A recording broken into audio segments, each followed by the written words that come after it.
नमस्कार मित्रांनो, पुन्हा एकदा राजकीय गुरु गण्य बाबा आपल्या समोर आहे। पुन्हा एकदा नवीन विषय, नवीन चर्चा। मित्रांनो, आजचा आपला विषय आहे मराठवाड्याचा कौल कुणाला। परंतु मित्रांनो, विषयाला सुरुवात करण्यापूर्वी जे माझ्या चॅनलवरती पहिल्यांदा आलेले आहेत त्यांनी पटकन माझं चॅनल सबस्क्राइब करून घ्या।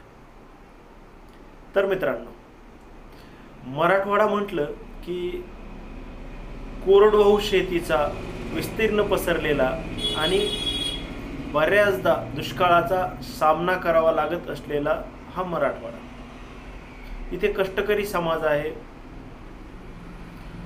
या मराठवाड्याने महाराष्ट्राला स्वर्गीय शंकररावजी चव्हाण साहेब, स्वर्गीय गोपीनाथरावजी मुंडे साहेब, स्वर्गीय विलासरावजी देशमुख साहेब यांच्यासारखे दिग्गज नेते दिले।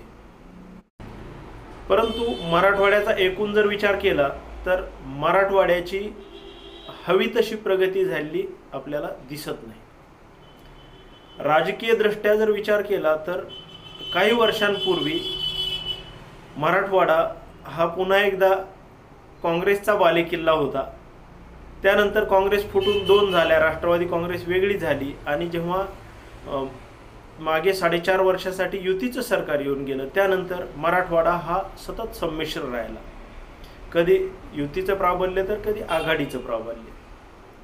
आणि मग जेव्हा आपण 2014च्या निवडणुकीचा विचार करतो, मराठवाड्यामध्ये एकूण 8 लोकसभेचे मतदारसंघ आहेत आणि 2014ला जे पक्षीय बलाबल आहे यामध्ये युती आणि आघाडीमध्ये युतीला 6 जागा आणि आघाडीला 2 जागा असं चित्र आपल्याला पाहावयास मिळतं। यामध्ये आघाडीच्या ज्या 2 जागा आहेत त्या नांदेड आणि हिंगोली या 2 जागा आघाडीने मिळवल्या होत्या आणि उर्वरित सर्व जागांवरती शिवसेना आणि भाजपचे उमेदवार निवडून आलेले आपण पाहिले।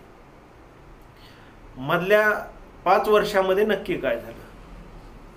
मधले 1-2 वर्ष सोडले तर आधीचे 2 वर्ष दुष्काळ होता आणि याही वर्षी मराठवाड्यामध्ये दुष्काळ आहे। तेथील जनता दुष्काळाचा सामना करत आहे आणि मग हे करत असताना शासकीय पातळीवरून त्यांना जी मदत होते ती मदत नक्की किती झालेली आहे यावर बरंचसं मतदान अवलंबून आहे।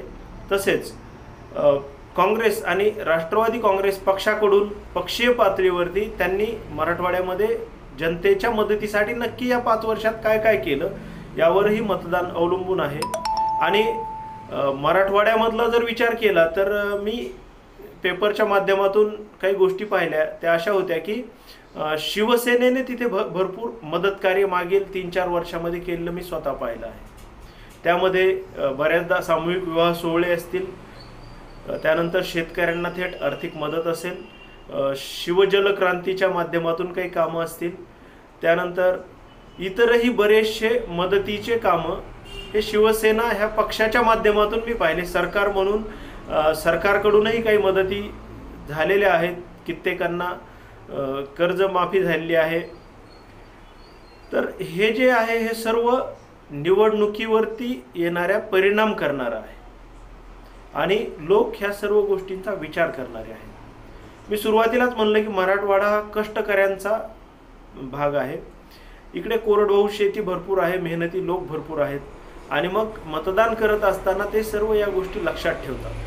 आणि जेव्हा मराठवाड्याच्या कौलाविषयी आपण विचार करू तेव्हा मला पुन्हा एकदा असं वाटतं की कदाचित आघाडी आणि युतीमध्ये हा सामना पुन्हा एकदा 6-2 असाच होऊ शकेल किंवा कदाचित मधल्या काळामध्ये काही स्थित्यंतर घडली तर हा सामना 7-1 असा सुद्धा होऊ शकेल। हे माझं वैयक्तिक मत आहे। कारण तिकडचे जेव्हा बऱ्याचशा लोकांकडून आपण माहिती घेतो तेव्हा असं कळतं की तिकडं मधल्या काळामध्ये काँग्रेस आणि राष्ट्रवादी काँग्रेसने पक्षवाढीसाठी किंवा इतर गोष्टींसाठी नक्की काय कार्य केलं आहे, तर खूप भरीव कार्य केलं आहे असं काही दिसत नाही।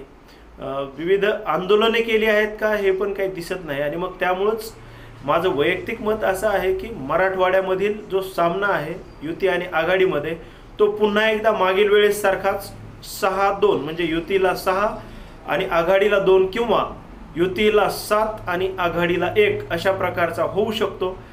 येणाऱ्या काळामध्ये आपण पाहू की निवडणुकीच्या मतपेटीमधून तेथील जनता नक्की काय करणार आहे।